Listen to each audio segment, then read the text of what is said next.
dengan kehadiran teknologi ini, kalau misalnya kita aware maka anak-anak selamat gitu ya, insya Allah. Nah, kalau misalnya kita abai, tunggulah kehancurannya.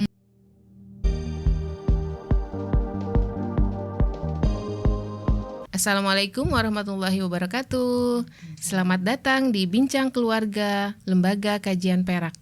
Pada saat ini saya akan mencoba membahas mengenai mendidik di era digital, peran keluarga dalam mengontrol penggunaan gawai. Tentunya saat ini saya tidak sendiri, ada narasumber kita yang berkompeten untuk membahas topik kita hari ini, yaitu Ibu Sri Widyastuti, SPD MPD. Selamat datang Ibu Sri. Ya, Assalamualaikum. Bu Sri ini adalah ibu dari 6 orang anak. Beliau juga praktisi pendidikan usia dini. Kemudian beliau adalah Kepala TK Ardialoka Bogor dan penulis banyak sekali buku cerita anak. Masya Allah ya Bu ya. Pada episode kali ini kita akan membahas nih bagaimana peran keluarga, terutama orang tua dalam mengontrol anak-anak dalam menggunakan gawai. Ya. Karena kita tahu saat ini memang gawai itu tidak bisa dipisahkan dari kehidupan keseharian gitu ya, dari mulai anak-anak sampai usia lanjut gitu ya. Untuk membahas lebih lanjut mengenai topik ini, kita mungkin berawal dari orang tua nih. Bagaimana orang tua bisa mengatur penggunaan gadget gawai ya pada anak-anak. Bagaimana menjadi orang tua yang responsif dalam mengatur penggunaan gawai pada anak-anak. Baik, terima kasih Bu Dian ya. Alhamdulillah saya bisa bertemu di sini dengan Bu Dian dan kita membahas tentang bagaimana gitu ya di era digital ini kita menjadi seorang yang berperan di dalam mengontrol gitu ya pemakaian gawai terutama kepada anak-anak kita ya di usia sekolah terutama ya. Jadi tadi pertanyaannya bagaimana gitu ya kita menjadi seorang orang tua yang responsif gitu ya untuk permasalahan yang ini gitu ya. Nah di era digital ini memang diperlukan orang tua yang responsif atau memiliki keterlibatan kepada pengasuhan di era digital ini ya. Yang pertama adalah kita mungkin sebagai orang tua tuh tidak boleh buta terhadap teknologi itu ya. Jadi penting ya orang tua melek teknologi itu karena memang sudah waktunya gitu. Sudah masanya ya, gitu. Sudah masanya gitu. Dan ini sudah terjadi ketika mulai di masa pandemi ya. Karena semua sekolah itu menggunakan gawai atau menggunakan teknologi gitu ya. Menggunakan teknologi untuk pembelajaran ya. Tapi di pelaksanaannya ya setelah pandemi itu berlangsung gitu. Nah itu kan sudah selesai ya, tapi penggunaan teknologi akhirnya diperpanjang sampai saat ini. Karena memang sudah eranya gitu dan kita tidak bisa menutup mata untuk hal tersebut. Jadi bagaimana orang tua yang responsif itu yaitu tadi kita harus terlibat dalam penggunaan gawai dalam hal ini menjadi polisi gitu ya, mengontrol bagaimana anak-anak itu menggunakan gawai baik itu di rumah maupun di sekolah gitu. Nah, bagaimana ininya nih Bu? Kan kadang kita harus paham betul nih dengan karakter anak gitu. Bagaimana pendekatan ke anak supaya tidak terkesan otoriter gitu ya. Maksudnya kita mengatur tapi tidak terkesan otoriter. Menurut Bu Tuti. Jadi kita sharing ini aja ya Bu ya, Bu Dian, karena saya praktisi anak usia dini. Mungkin kita perlu memahami karakter anak-anak dari usia 0 sampai usia sekolah ya 12 tahun, atau kalau misalnya kita mengikuti usia sekolah itu kan 13 tahun ya. Usia 13 tahun sekolah gitu. Jadi 0 sampai 18 tahun gitu. Karena mungkin anak-anak yang di perguruan tinggi itu tuh sudah dia tahu mana yang baik mana yang buruk. Anggaplah mereka itu udah akil balik ya. Iya. Nah, konsen kita di anak usia 0 sampai 12 atau mungkin lebih ya, usia 18 tahun. Nah, anak usia 02 anak usia dini ya, anak usia dini ini adalah anak di masa pondasi ya. Pondasi itu artinya dia harus lulus gitu ya. Lulus dari perkembangan pertumbuhan sesuai STPPA-nya, yaitu 6 budi ya. Norma agama dan budi pekerti, kemudian fisik motorik, emosional, kemudian seni bahasa dan sosial emosional udah ya. Nah, 6 ya tadi, 6 budi, sosial emosional, kognitif, bahasa, seni, kemudian fisik motorik. Nah, ini ke-6 ini penting. Nah, bagaimana teknologi itu jangan sampai membuat anak-anak itu lemah di ke-6 aspek ini, karena nanti akan berpengaruh di masa depan anak-anak ini. Ya, mungkin kita sudah sering melihat gitu ya anak-anak SD atau anak SMP yang clumsy gitu ya. Clumsy itu dia belum mandiri gitu. Ya, tidak lambat, misalnya responnya lambat, kemudian misalnya, nak minta tolong bunda tolong ambilkan sesuatu gitu, dia nggak tahu bentuknya kayak gimana, ibu yang mana gitu, bunda yang mana, itu betul. Nah, itu yang namanya clumsy di kognitif, di area kognitif. Artinya dia melek teknologi, tapi informasi untuk hal-hal yang misalnya benda-benda di rumah gitu ada yang kelupaan gitu, maksudnya silap gitu, tidak masuk ke memori dia gitu ya. Belum aware mungkin ya, Bu, ya? Mungkin ya. Jadi dia informasi itu belum sampai ke dalam dirinya gitu.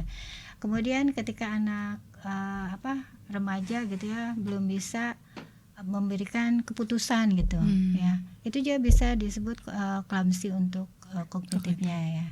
Kemudian dia belum bisa bergaul sosial emosionalnya gitu dengan orang lain, dengan temannya, itu juga mungkin dia masuk ke clumsy yang keterlambatan ya di ranah sosial emosional ya. Jadi anak-anak misalnya introvert, extrovert, ini mungkin tergantung dari masa di usia dininya bagaimana gitu ya. Apakah terstimulus dengan baik atau ada yang masih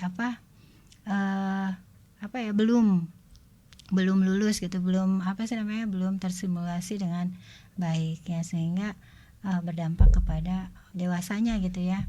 Bagaimana kita memberikan pengasuhan gitu ya, terutama bagaimana caranya mencegah anak-anak ini mendapat dampak pengaruh atau negatifnya gitu ya, negatif. Karena kan teknologi itu ada dampak positif dan negatifnya ya. Positifnya itu mereka mungkin mendapatkan informasi yang mungkin di rumah atau orang tua yang tidak memberikan informasi dengan baik gitu ya, dia ketahui dari luar. Kemudian kreativitas, kemudian juga kalau untuk yang usia yang lebih besar mungkin ya SMP, SMA, itu mereka kan menggunakan gawai itu untuk menggunakan teknologi itu untuk belajar ya, jadi media pembelajaran dan tugas-tugas gitu ya. Nah, sementara dampak negatifnya itu kan anak-anak nanti kebanyakan anak-anak itu ketika kita tidak bisa mengontrol gitu ya, anak-anak mungkin akan kehilangan waktu tidurnya gitu, sehingga akan terjadi kesulitan tidur atau kurang tidur gitu ya. Karena anak-anak itu kan yang anak usia dini tidur itu harus cukup 8 jam gitu ya, kemudian 8 sampai 9 jam ya. Kemudian anak-anak yang kita aja kalau misal kurang tidur kan pusing ya, kemudian gampang marah dan sebagainya.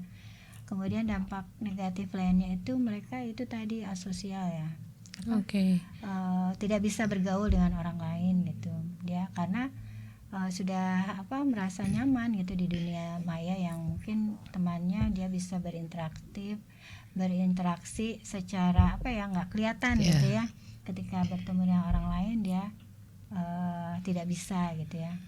Kemudian juga mungkin ya, bukan mungkin lagi ya, ini khawatirnya anak-anak itu terdampak konten negatif ya, ketika dia menggunakan teknologi yang tanpa kontrol dari orang tua. Nah, bagaimana orang tua itu memposisikan diri mengontrol anak-anak atau menjadi polisi di rumah ya, untuk mengontrol teknologi, jangan sampai terlihat otoriter. Yang terpenting itu komunikasi, diskusikan dampak tadi negatif, positifnya gitu ya. Dan ini harus ada komitmen bersama gitu antara orang tua dan anak. Nah, sehingga anak merasa aman gitu ya, maksudnya nyaman gitu. Orang tua juga merasa anak-anak terlindungi gitu ya dari konten-konten yang negatif gitu. Nah, ini harus ada komunikasi yang intens, disampaikan bahaya-bahaya teknologi gitu ya. Bagaimana screen time itu membuat anak-anak kesulitan tidur, tidak bisa fokus, adiktif dan sebagainya. Dan ini orang tua juga harus punya solusi gitu.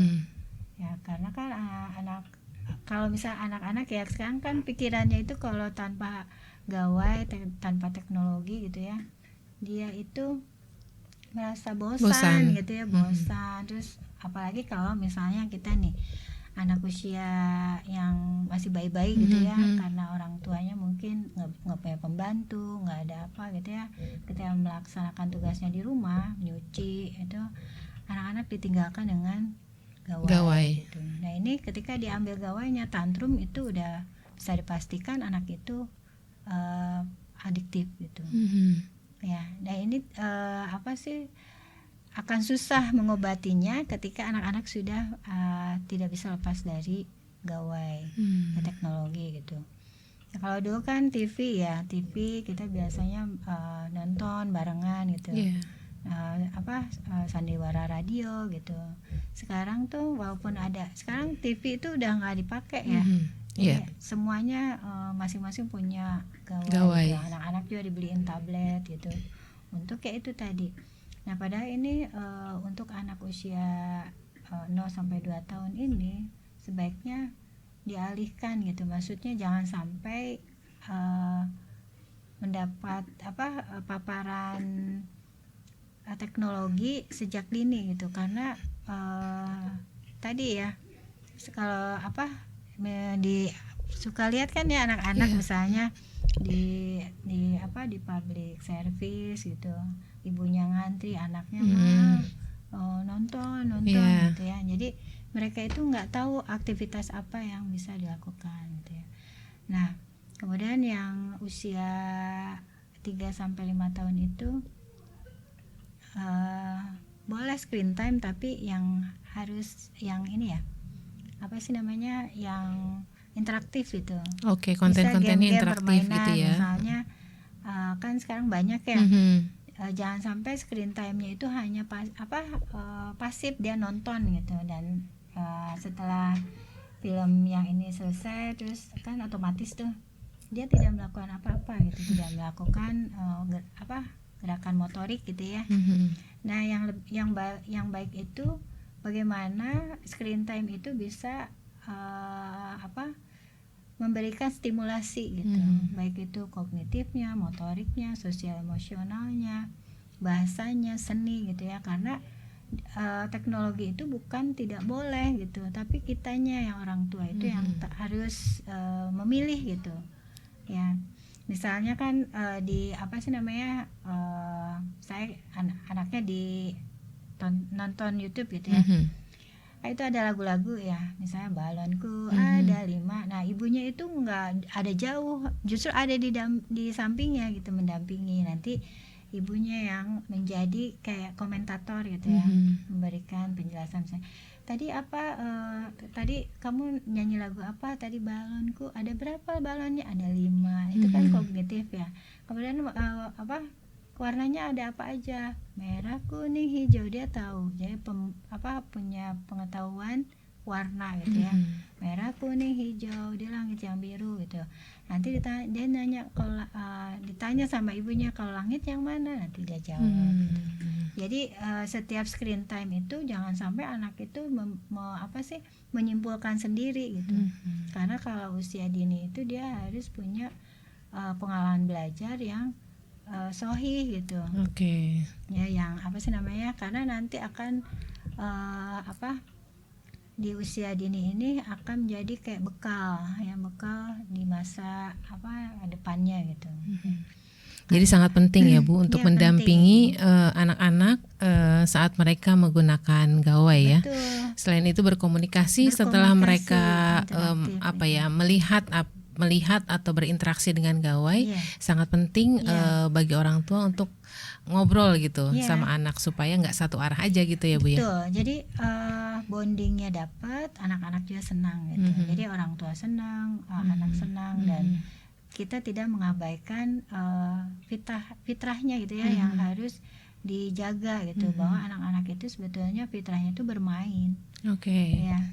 Anak usia dini itu bermain. Jadi ketika screen time-nya udah selesai, misalnya, nah kita lihat balonnya yuk, kita nih mama punya balon gitu. Jadi karena anak usia dini itu dia harus belajarnya itu realistis ya, konstruktif gitu. Jadi harus diperlihatkan ini namanya balon. Gimana caranya supaya jadi balon, ditiup gitu. Jadi anak-anak itu punya pengetahuan yang nggak cuma parsial gitu. Cuma lagunya doang gitu. Tapi bagaimana cara kerjanya balon itu dia tahu gitu. Terus mana aja yang warna merah yang mana? Coba, misalnya bentuk-bentuk ada balon ya warna-warni, nanti dia benar nggak nunjuknya yang biru kah, merah gitu. Setelah screen time kan ada storytelling tadi ya, kemudian main dengan benda yang sesungguhnya gitu, sehingga setiap hari itu teknologi memang dipergunakan dengan baik. Nah, itu yang usia dini. Nah, kalau yang usia belajar ya 7 sampai 12 tahun atau lebih itu harus kita pastikan mereka menggunakan teknologi tidak lebih dari 2 jam. Dalam satu hari ya Bu ya. Dalam satu hari. Kalau misalnya dia menggunakan lebih dari 2 jam itu harus ada alasannya. Dan mereka harus mengemukakan alasan. Ini juga salah satu dari keterampilan bahasa. Ya, komunikasi. Jangan sampai nanti kadang kan anak-anak kalau ditahan gitu ya, apalagi yang udah SMP SMA gitu, mama kenapa sih pengen tahu aja gitu kan. Jadi mereka itu nggak bisa mengemukakan pendapatnya. Nah, ini salah satu dari kelalaian kita di rumah. Seharusnya komunikasi itu sudah dibangun di dalam rumah gitu, sebelum mereka ke sekolah. Jadi mereka kayak kemarin ya di ada di kelas saya di kelas B gitu, anak usia dini sih ya. Nah, mungkin kenapa anak-anak tidak bisa mengemukakan pendapatnya, karena di usia dini itu tidak pernah ditanya atau dilatih gitu ya. Jadi saya kan waktu kemarin itu bertanya ya, storytelling. Setelah kita melakukan storytelling, anak-anak mendengarkan, saya menceritakan gitu. Boleh ditanya, anak-anak bagaimana, apakah kalian sudah mengenal Ibu Kita Kartini gitu kan, karena momennya Ibu Kita Kartini. Terus ada anak yang ini, meneketehe, meneketehe. Jadi saya meneketehe gitu. Kok tanya saya, nggak tahu gitu kan. Terus kata saya gini, teman-teman siapa yang tahu Ibu Kita Kartini ada? Terus lahirnya di mana? Ada yang jawab ya, di Jepara. Nah, itu anak-anak yang memang auditorinya bagus ya, dia mendengarkan dan menyimak. Nah, yang ini yang meneketehe ini mungkin dia memang fokusnya kurang tidak fokus, dan dia tidak terbiasa untuk mengungkapkan gitu ya, menjawab sesuatu dengan baik. Kemudian di situ saya akhirnya ada momen saya gitu. Oh, ternyata ada anak saya yang belum bisa menjawab dengan benar. Akhirnya saya bilang, teman-teman, kalau kalian belum bisa tidak tahu siapa Ibu Kartini atau ada ibu guru yang bertanya, kalian menjawabnya bagaimana? Apakah boleh meneketehe? Kok tanya saya gitu ya? Jadi teman-teman ya, kalau teman-teman seorang pembelajar, anak-anak yang pembelajar, menjawabnya bagaimana? Maaf Ibu Guru, saya belum tahu gitu ya. Jadi teman-teman harus bisa menjawab dengan baik, karena dengan demikian teman-teman sedang belajar gitu, ya. Jadi mungkin itu juga yang nanti akan ke bawah sampai ke masa di pendidikan selanjutnya gitu ya.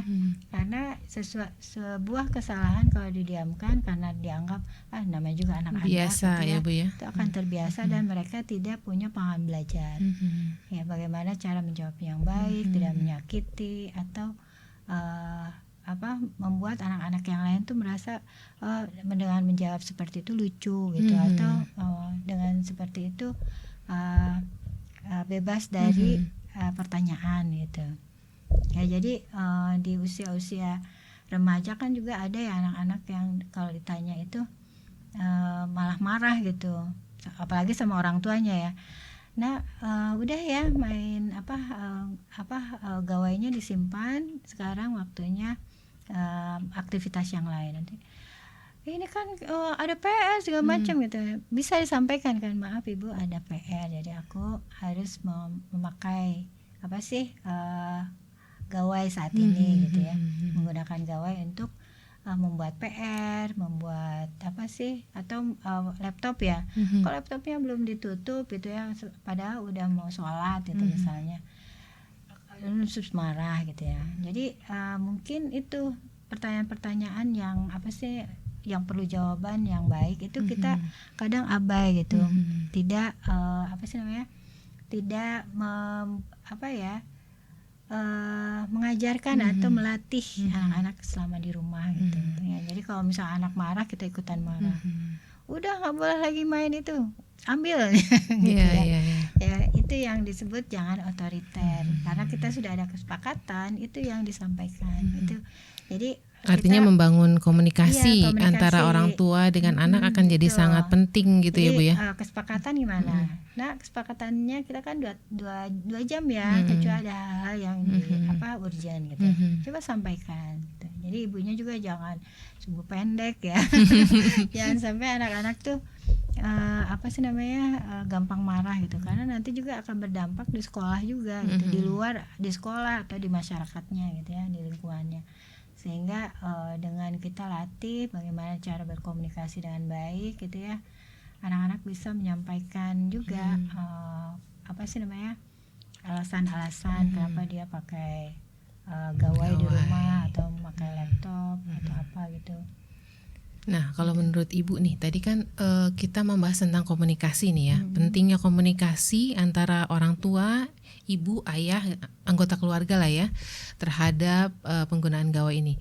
Nah, apakah kalau menurut Bu Sri nih perlu dibuat semacam rutinitas atau aturan-aturan lah ya, kesepakatan dengan anggota keluarga, misalkan saat di meja makan misalkan kita nggak boleh nih pakai gawai gitu kan, semuanya makan dan bisa mengobrol gitu ya, apakah ada kegiatan mereka hari ini atau kesulitan yang dihadapi mungkin gitu.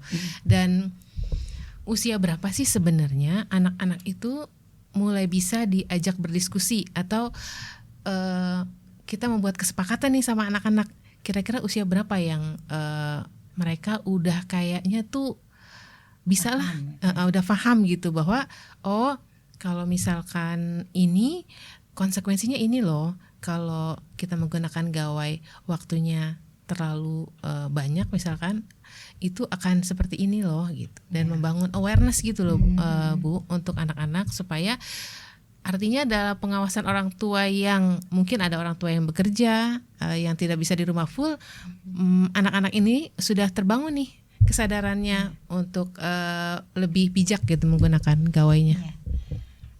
Jadi kapan gitu ya anak-anak tuh bisa berdiskusi gitu ya, komunikasi untuk kesepakatan-kesepakatan. Menurut saya sih dari mulai mereka bisa anak-anak itu kan sudah secara fitrah itu oleh Allah diberi telinga gitu ya.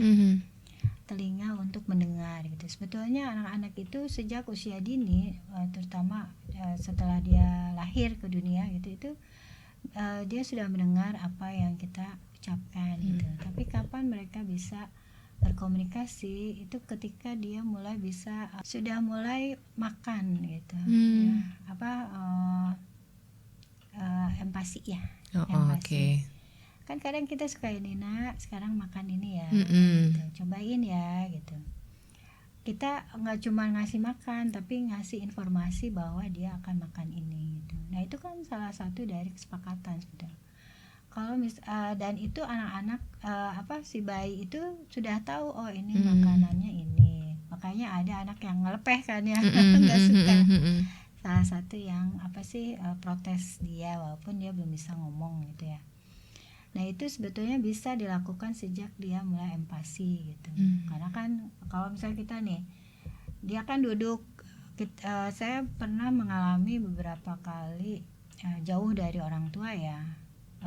Waktu itu pernah tinggal di Jepang sama di Malaysia. Nah itu kan saya hanya dengan toddler ya, dengan anak-anak gitu. Nah itu saya ketika anak saya masih balita gitu ya, saya kalau mau ke kamar mandi saya bilang gitu, Umi mau ke kamar mandi dulu ya, nanti Dede di sini. Saya sempatkan di luar sih, dia kan memang nggak ada orang ya, dia duduk, saya di situ gitu. Asalkan anak itu ngelihat kita, dia nggak akan nangis. Kalau pintu ditutup pasti kan nangis gitu ya.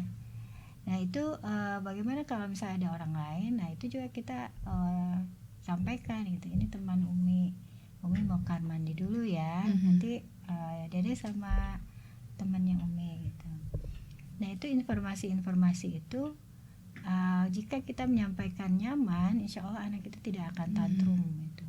Nah, mungkin tantrum sebentar ya, tapi dia tahu bahwa di dalam situ ada ibunya gitu, dan akan kembali lagi. Nah bagaimana diskusi atau komunikasi tentang penggunaan teknologi atau gawai. Nah itu tuh ketika dia sudah bisa bicara ya, 3 tahun ya udah bisa kan ya, mama papa kemudian ya. Nah itu kita sampaikan, nak kamu boleh pakai nonton tapi tidak boleh lama-lama ya gitu. Nanti kalau misalnya lama nanti matanya sakit gitu ya. Terus berikan alasan yang masuk akal gitu, misalnya medis ya, misalnya matanya sakit kemudian dia nggak gerak-gerak, nanti badannya sakit juga, lemas gitu, mendingan kita main aja yuk gitu. Kemudian kepada anak yang sudah agak besar itu memang bisa dilakukan secara intens gitu. Nah idealnya kan di meja makan tuh nggak boleh ada gawai ya, tapi kan pada saat ini kita nggak bisa ya mengontrol anak-anak gitu dengan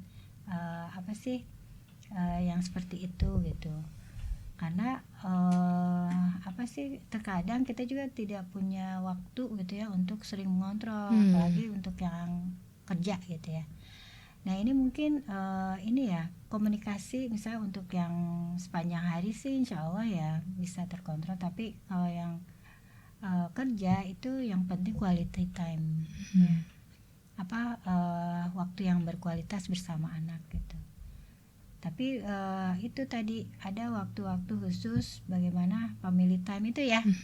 Jadi ibu ayah anak ketemu nih, ngobrolin satu tema, misalnya anak kamu nanti main HP-nya 2 jam aja ya misalnya kayak gitu.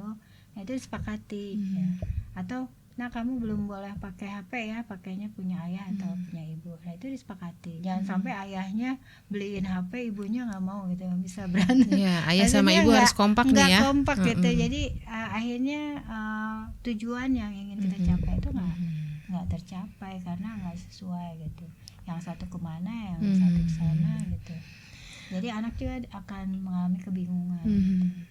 Baik, intinya bonding yang pertama, yang kedua membuat kesepakatan keluarga gitu ya, dan tidak hanya kesepakatan tapi komitmen, maksudnya masing-masing dari ayah, ibu dan anak gitu akhirnya bisa terbangun, karena kadang-kadang kalau orang tua juga nggak komit itu kan nanti akan berpengaruh kepada anak-anak. Kemudian trust juga mungkin jadi hal yang penting ya Bu ya terhadap anak, bagaimana mereka bisa akhirnya menggunakan gawai itu dengan bijak. Mungkin ada pesan-pesan dari Bu Sri kepada orang tua supaya di zaman yang serba digital saat ini penggunaan gawai pada anak usia sekolah khususnya bisa terkontrol gitu Bu. Ya, jadi yang utama adalah kita harus sadar ya, menyadari bahwa teknologi itu memang kita itu harus melek teknologi lah gitu ya. Karena di zaman yang sekarang itu yang serba digital itu kita tidak bisa menafikan gitu, dan kita nggak bisa keluar dari dunia ini yang misalnya cari dunia yang lain yang nggak ada teknologinya gitu, nggak bisa. Jadi tetap dampingi anak-anak untuk penggunaan teknologi ya, terutama gawai, karena itu tadi ada dampak positif dan negatifnya. Ini juga harus disadari oleh orang tua. Jadi menjadi orang tua itu harus yang sadar gitu, istilahnya tuh dan hadir juga gitu ya. Hadir. Jadi dia konsekuensi yang dengan kehadiran teknologi ini, kalau misalnya kita aware maka anak-anak selamat gitu ya, insya Allah. Nah, kalau misalnya kita abai, tunggulah kehancurannya. Insya Allah. Karena keluarga itu adalah inti dari negara ini gitu. Kehancuran sebuah bangsa itu akan terjadi jika keluarganya tidak bisa mengendalikan teknologi gitu ya dari dalam rumah. Ya, jadi seperti pedang bermata dua sebenarnya. Kalau teknologi itu bisa arahnya bisa positif, bisa negatif gitu ya. Baik, terima kasih Bu Sri atas bincang-bincangnya hari ini. Semoga bisa bermanfaat bagi orang tua. Dan buat saya khususnya juga bisa jadi pembelajaran nih Bu Sri ya. Dan insya Allah kita bisa ketemu di topik yang lain dengan suasana yang lebih fresh lagi. Assalamualaikum warahmatullahi wabarakatuh.